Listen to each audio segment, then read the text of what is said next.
first time in 8 years. 96 months. I've been sick once, had an ear infection. Today, or last couple days, got some kind of cold or flu.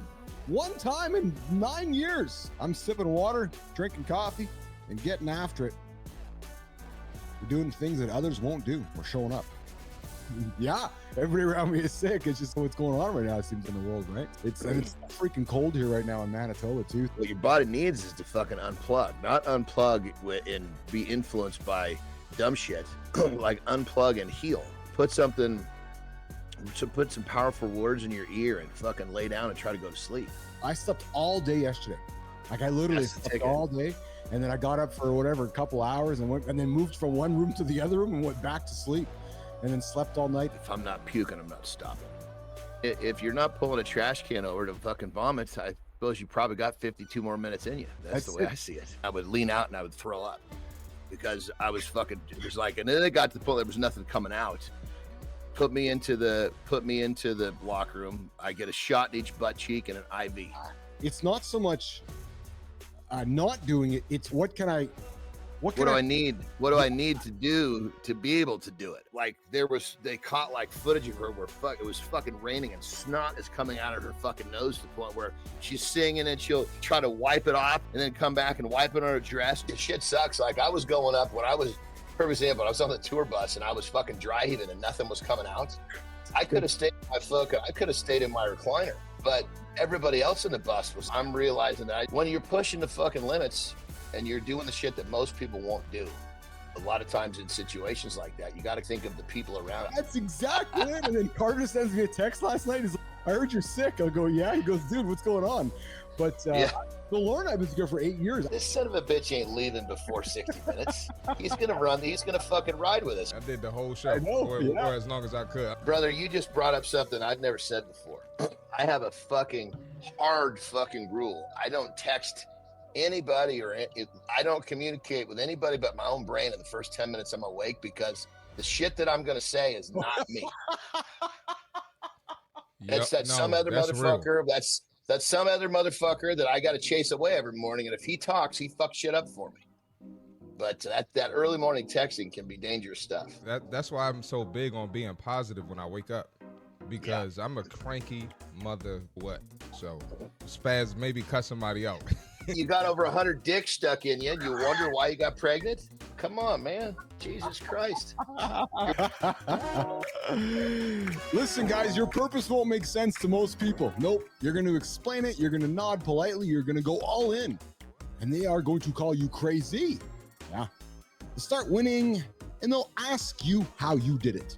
Because purpose isn't a group project until it is. Your vision, boys, starts alone. Purpose dies when hesitation wins. And I invite you to not let it happen to you. Are men team breasts or team buns? I'm going to come back to that with John and Marty when they get back here in a second here. I don't know. Benzie, are you a breast guy? Are you a butt guy? Good time. Breast guy, butt guy. Evolutionary psychologists say men are wired to be drawn to curves. It's biology. Breasts, they mimic the hips, signaling fertility and health. Butts, the rear end, they highlight symmetry, posture, and strength. Turn the backside into prime real estate. And all you have to do is look south to the Kardashians, where they have actually created a brand new pop culture trend around the butt. So, boys, team breasts or team butts? Marty, Johnny, boys in the comments. Benzie, good time? When I was a youngster, I knew what gave me a boner. You know, it was asses, not tits. 1 minute you're a rational adult, the next you're eating a full meal at 4 a.m. justifying a beer or something crappy before sunrise and getting irrationally angry at a gate agent. But why? Airports are liminal spaces where normal rules don't apply. Airports are real places. They exist between places, not home, not the destination. A 2019 study in Sustainable Journal found that liminal spaces disrupt our sense of time and structure, leading to impulsive behavior. Marty, which is why the bad food is there.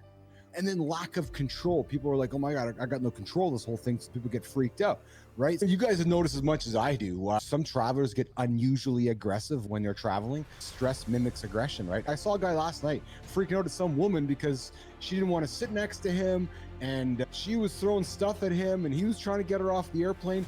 And guys, like, all logic out the window. There's nothing more exciting, boys, when you give somebody a honey and it really has no impact on your life and you're having a big impact on theirs.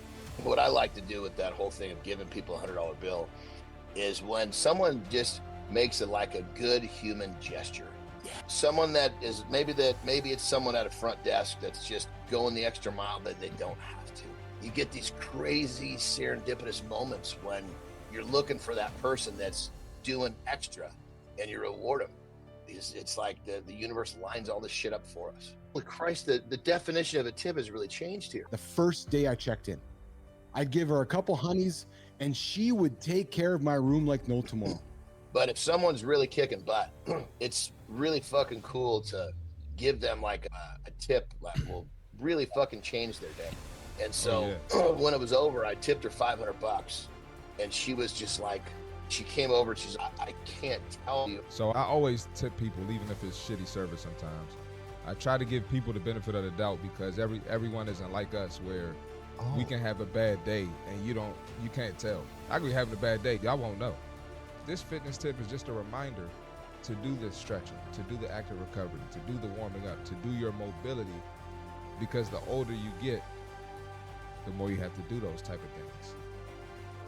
Charlie horse, Marty with the Charlie horse. If you can afford to quit your job to focus on your health, I think you'd hear from John, Keith, and Marty. That could be the best decision for your absolute life, man. Yes. That's before the days of the discovery of Celtic salt. We'll take 90% of that and throw it in a trash can for you. And now latest research is showing us that China has been mining pink Himalayan and leaving a lot of heavy metals in there. So you got to be careful of that shit. Pink Himalayan's got to be toxic. Anything coming out of China already is. I was pretty fucking blown away that it worked out quickly because get about 4 times what you think you're going to need because you're going to go through it 4 times faster than you think. Bananas are now farmed in a way where there's very little potassium in bananas. Really? You would probably have to eat multiple bananas to get the same potassium as you would get out 1/4 of a cup of spinach. And I'm going to burn the avocado easily twice as fast. So if I need to use a fat source that's going to last longer, it's not going to be avocado. But if I want to use a fat source that's going to process quickly, because I'm trying to get in a lot of nutrient for the day, it's going to be avocado all day. It's how quickly are you ready to eat? It's processing time. The magic you're looking for is in the work you're not doing. That juice, that forward progression is hiding in the shit you don't want to do. When you turn a page mentally and you decide, I will do the things that other people will not do, you'll get what you want much faster. To be honest, so few people that will do the work in the darkness. Once you become one of those people, life will change. It's that simple. Rock and roll. Simple, pretty simple advice from Mr. Anderson this morning. When you don't have to do it, it becomes much more possible. When your brain's going, fuck, I have to do that, it becomes a much bigger hurdle to climb. It's subtle, it's sneaky, and it's one of the most effective ways people manipulate and control others. Are you openly and honestly communicating with her? Are you taking the chance to remove assumptions from the conversations? Are you putting in the effort to be a good communicator? Okay, let's take a look at those things. You got to commit to something. Yeah. You got to have something non-negotiable to wake up in the morning to be like, I'm doing this because this is who I want to be.